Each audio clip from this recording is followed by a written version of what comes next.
great things about these more quote unquote exclusive third places where there are regulars is you can become one yourself.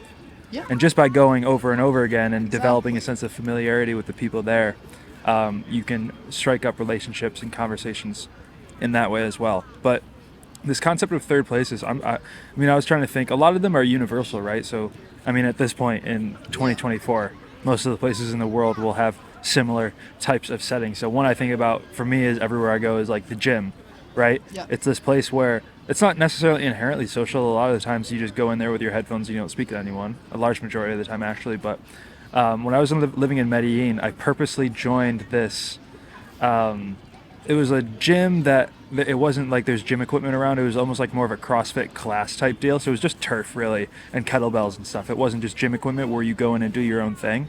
And so, I mean, I was the only foreigner there, and I would just go get drilled every day for an hour in Spanish with all these Colombians hanging out. And yeah, I think something like that where it's obviously doing the class aspect, it is inherently social. So that's something I would do. I remember Amsterdam, I would go hanging out at the coffee shops all the time and always meet people there. Yeah, I think also it's important to understand what are your interests, what is something that you enjoy.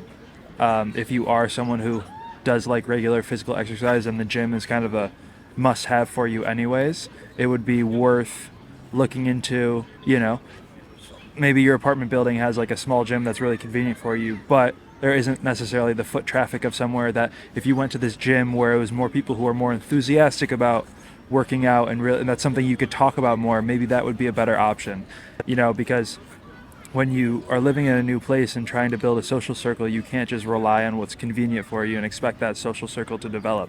When you are really focusing on that, you might need to start to go out of your way. So, yeah, I would say that's always a cheat code is the gym. That's an easy way to meet people.